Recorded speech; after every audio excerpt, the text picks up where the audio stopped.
I am honored to be here today with Travis Lloyd with Homeside Financial, and I'm looking forward to kind of finding out some of the reasons you're being so successful right now. Congratulations, first of all. You're absolutely killing it, man. I just got to the point, I don't even care what they think. Cause 99% of the world don't even follow their dreams. Ay, now I work like I'm born to kill. Rich seller, every verse was ill. Work after what got me here, cause being stressed never pay no bill. Walk us through your typical day. Like, what does that look like as far as when you wake up and go to bed? How much are you getting done in the hours that you're given? So, I just recently switched to working out in the mornings. Okay. And that's been a tough adjustment. I like my sleep, and I'm not a morning person. But working out in the morning's been really nice. So I work out from about 7 to 8, and then after I'm done with that, I'll go back home, feed the dog, take a shower, get ready for the day. Be at the office by about 8:30 or 9. Once I'm at the office, I take care of the hardest conversations first. Get them out of the way. If I have bad news to deliver, which fingers crossed you never do, right? You got to deliver it. I set up any loans. I'll quote interest rates starting at 10 when they come out, and then at about 11 o'clock. Is that every day, the interest rate? They reveal the new rates at 10 o'clock? Well, rates are live. They move around with the market, right? So if I talk to a customer at 1 o'clock in the afternoon and they don't call me back until 4, that interest rate has the possibility of changing. Yeah. Now, typically, they're not going to move all over the place, every second of every day. Sure. They can remain pretty stable. Gotcha. But, so once we have those conversations at 10, then my goal is to be out on the road by 11. So from 11 to probably 3:30 or 4, I like to go see my referral partners. So that's, you guys, or real estate agents, or builders, or I work with some attorneys, and do all sorts of things involved there. Just say hi, see how their day's going, right. See if there's any problems that I might be able to step in and help. Just keep that relationship. Referral partners, we work with people we like, right? Absolutely. So if you don't like your referral partners are probably not going to last very long. So I really try and keep that relationship going. And then I head back to the office after that and work until the day's done. Sometimes that's 5:30, sometimes it's 7, sometimes it's later than that. Whatever the demand is right. on that day, yeah. So are you spending time every day going out and meeting with these referral partners? That's Absolutely. Something that's on your calendar Absolutely. daily. Yeah, it's really cool. It's not a good day at the office if I have to be at the office the entire day. And the reason why, not that I don't like my office or my team in my office or anything else, but my job is to go generate more business. Right. The way that I generate more business is to be in front of people that are the source of those referrals. Right. So, a lot of times during that time, I'll go meet a customer and take an application in person, or go to a job site of somebody that's building a home and check it out, send them a picture and say, hey, your home looks beautiful. It's just extra service levels that you can do. Now, your business is much like my business in that there's a lot of competition. Yep. What's a couple of things that you think you've been able to figure out that have set you apart and allowed you to experience the success that you've obviously experienced here in the last few years? Well, early on, I was exposed to a great number of loan transactions because I was business partners with a couple of guys that just did tons and tons and tons and tons of business. Okay. And they taught me everything I know today, right? All right. So a good loan officer will close $6 to $8 million in transactions a year. Well, that's also only a certain number of transactions that you can experience problems on loans and different ways to structure a loan, and opportunities that would come up that may not be available to everyone on different transactions. We were closing in between $50 and $75 million a year in business. Wow. And so I was able to get 10 times the Exposure knowledge to that, and yeah. exposure every single year that I was there. And so when I went out on my own, now I'm confident. I told someone yesterday, I said, if I send you a pre-approval letter or pre-qualification letter and tell you it's going to close, that transaction will close. And I can say that with certainty and with confidence because of the experience of drawing off of all of those situations that so many people aren't fortunate enough to experience. Yeah. I think it's you really hit the nail on the head with something that when I'm talking to younger business owners or younger people that want to be entrepreneurs, and they really put, I feel like, just an enormous amount of pressure on themselves to accomplish an amazing feats within their first 12 to 18 months. And it rarely happens. And the reason is, I think you've just pointed out, is that how important that experience is. Right. Because if you can't walk into a meeting or into a situation confident that whatever's thrown at you, you're going to be able to handle because you've already done it, right, is invaluable. And I know in your world, you probably get thrown more curveballs than anybody I would anticipate. We get some interesting conversations. But when you're sitting down with an industry expert, they're an expert, right? Right. So if you're pretending to be an industry expert and you're not, you'll get found out. You're going to get found out really, really, really quickly. So you can't put the cart before the horse. I know, you're right. And so a lot of times, I mean, you're going to hear no more often than you're going to hear yes. Sure. And that's a fact. And I don't care if anybody tells me no, right? If I didn't ask, I didn't have the opportunity to It's part of yes. the process. Absolutely. And being told no is a good thing. You learn, you adapt, and you find out what you did wrong to get that no. And I've lived by three things.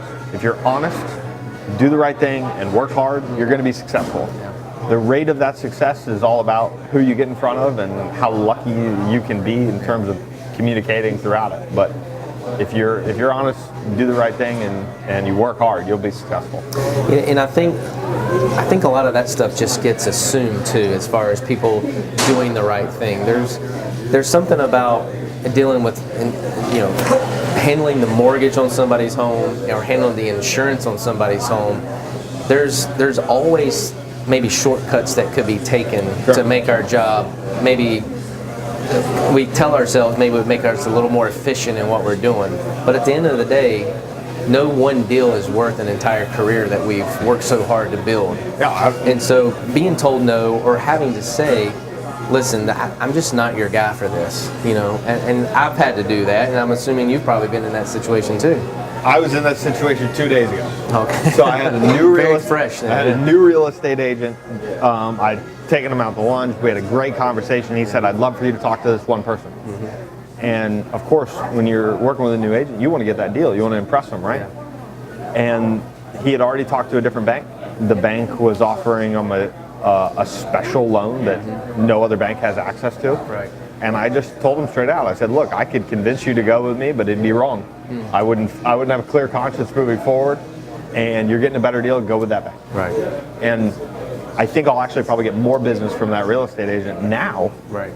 Because he now trusts me to tell the people the right thing. Right. I just spent all night in the studio. I swear them blessings come straight to you when you patient. Hey. To the point where I can't fade. All night, man, I stay late. Tell me how we the same age, but we ain't on the same page. Leveled up and I ain't changed. Yeah, they talk, but I ain't phased. Whole squad on the same wave. Eating vegan. Now, Travis, I know with most entrepreneurs, including myself, we've had a lot of mentors along the way, people that have really given us advice years ago that we find ourselves applying today. In your life, who have been some of the most influential people that you've either lived with, worked with, or what have you? So I always go to two. One's my grandmother.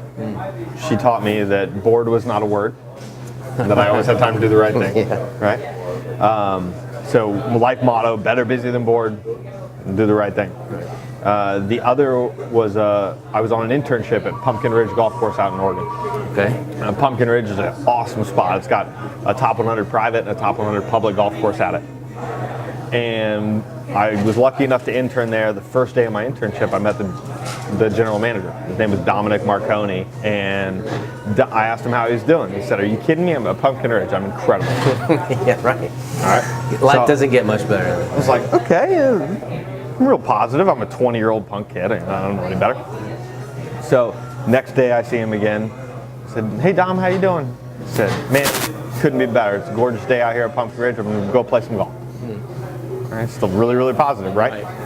Now I caught him on a day that he had a really bad meeting, and I knew it. He probably didn't know that I had known it. But I said, "Hey Dom, how you doing?" He said, "Man, I am wonderful. How are you?" And it kind of caught me off. So I asked him. I said, "Dom, do you ever have a bad day?" He goes, I I always have, or I will have a bad day, but I'll never let anyone know it. And if I ever let you know it, I'll buy you lunch. So at the end of that internship, I told him, I said, hey, let me buy you lunch. You never told me you had a bad day. So I bought him lunch and we talked. But he taught me that there's always a positive in every day, in every situation. And no one really cares if you're having a bad day, nor you caring about your bad day is going to make you have a good day. So if you keep telling yourself you're having a good day and keep looking for the positive in every situation, it's infectious. Negative attitudes are infectious. Positive attitudes are too. And I agree 100%. If you can carry that positive attitude in every single thing that you do, life becomes easier. Now let's talk a little bit about just your thoughts on marketing, not at your business, and you work for Homeside Financial, which is a big organization, but you're Travis Lloyd, the mortgage broker, who's going out there and getting the business and building your personal brand. And so, obviously we're shooting a video here that will be on YouTube and Facebook and Instagram and all that stuff. How do you use social media and with your approach to marketing today? So social media is tremendously impactful when it comes to marketing. I don't do any print or any digital media outside of social media. From a dollar spend perspective, I'm much more effective on social media. I also find that reviews are probably the biggest place people go for those, and so I'm very big on trying to obtain as many reviews as possible. In fact, when I was hired at Homeside, the owner said if your wife was buying an item on Amazon and her budget was $25, right, and she found one and it had 2.5 stars with 1,200 reviews, but their similar item was $35, $10 more, but it had 4,000 reviews for 5 stars. What's she buying? She's buying the more expensive item. And it's not to say that I want to be more expensive, right, but it's to say that people are willing to look into an option and explore an option because there's that trust factor that other people have been happy with the service and the product itself. Yeah. And I think social media has been extremely valuable to us as the business owners, but it has so empowered the consumer as well and our customers. Yeah. And so it's also sort of protected that relationship between the customer, because the customer I wouldn't do business with someone like yourself or like myself that I couldn't get referral information on. Like, how many people have you worked with? What's been their response? And that immediately gives me the confidence to either do business with you or pushes me in another direction. And so it's that middleman or that guesswork has been it's taken out. Much like your business, we get hit up all the time to do co-marketing campaigns or sponsorship opportunities or whatnot. I have a general rule of thumb that I will not spend any marketing dollars with anyone that hasn't sent me a client that I can service.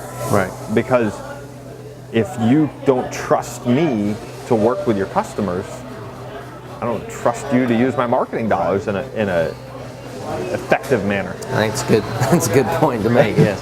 So it's we're all in the business to put people in homes, right? And first and foremost, my goal is to make the dream of homeownership a reality. And second is I'm in the business for a career, right? And so both of those options are always in the back of my mind in terms of being the most effective way to service the customer. It's amazing the things that we've been asked to spend money on, and them not really want us to even be there to help networking, but they want our dollars. Last year I got asked to spend $1,000 on champagne with 0 advertising aspect. And I just, no, Why? I'm sorry. Like, what? Sure. Yeah. I'm buying $1,000 champagne and staying in my house. I just got to the point, I don't even care what they think. Cause 99% of the world don't even follow their dreams. Ay, now I work like I'm born to kill. Rent seller, every verse was ill. Work ethic what got me here. Could be stressed, never pay no bill. I don't really talk.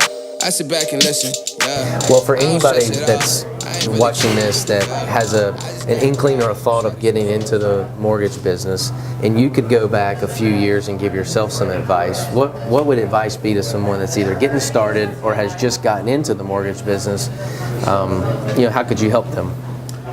A lot of people give you lip service, right? So a lot of people say, yeah, I'd love to work with you, and it doesn't come through. Right.